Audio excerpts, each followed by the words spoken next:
Hey, what's going on, y'all? Today, we're going to talk about 7 of the hardest vehicles for dealerships to get off of their lot. And I'm going to get right into it. Number 1 is the Fiat 500X. Now, despite the small compact size and the quirky design of this vehicle, the Fiat 500X has struggled to gain any traction in the U.S. market. And mostly that's due to the limited brand recognition. Most people don't even know anything about it. And the stiff competition coming from other manufacturers in the compact size SUVs. Now, number 2, we got the Nissan Titan. Competing with more popular trucks like the Ford F-150, the Chevy Silverado, the Nissan Titan often struggles to find buyers, and that's due to its smaller market share and far less impressive towing capacity. It can't stand up when it comes to the towing capacity of the Ford F-150s or the Silverado, which makes the Nissan Titan a very, very, very tough vehicle for dealers to get off their lot. Number 3, we got Chevrolet Bolt EV. Now, although EVs are gaining in popularity and they're growing, the Chevy Bolt EV faces stiff competition from more established EV brands like Tesla. Now, a lot of people have concerns about range anxiety and the slower adoption rates in certain areas, which make it much harder for dealerships to be able to sell when it comes to competing against the Tesla. Next up, we got the Chrysler 300, the good old Chrysler 300. Now, big and large sedans like the Chrysler 300 have seen a huge decline in demand since buyers have moved more towards SUVs and towards crossovers, which makes the Chrysler 300 far less appealing to modern consumers and those people who prefer a more of a versatile style vehicle. Next on the list, we got the Alfa Romeo Giulia. Now, I could be pronouncing that totally wrong, and if you speak Italian, let me know. But the Alfa Romeo Giulia.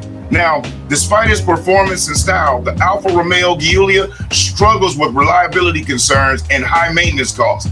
You know, the steeper the cost, the less likely it is that consumers are going to want to gravitate to it, which makes the Alfa Romeo Giulia hard for dealerships to be able to move this luxury sports style sedan, especially with the competition that it faces. Next on the list, we got the Acura ILX. Now, as a luxury compact sedan, the Acura ILX competes with more popular models from brands like Audi and from BMW.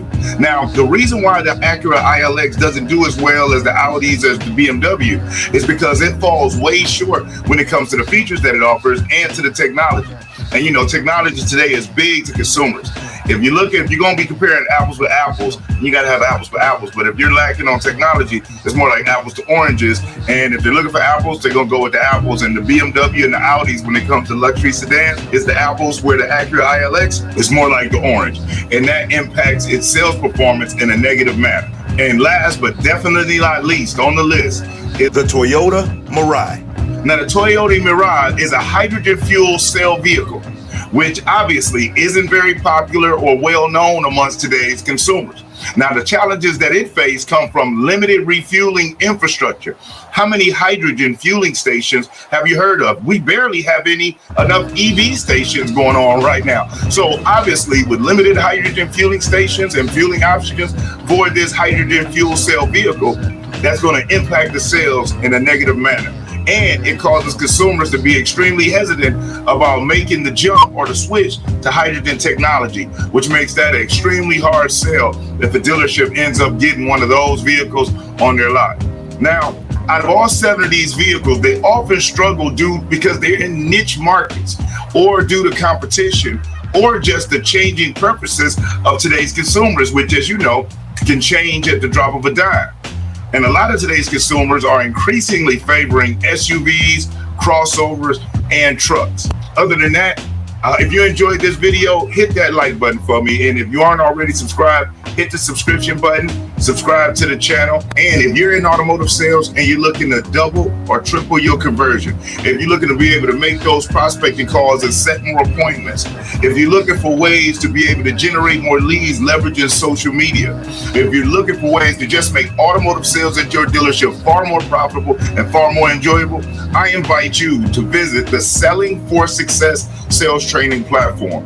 It's loaded with sales training courses, included with videos, audios, manuals, one-on-one coaching on coaching calls monthly with myself.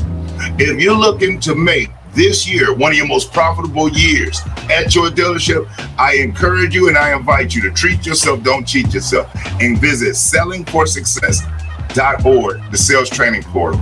I'm Brian Maxwell, and I look forward to seeing you at the dealership and at the top.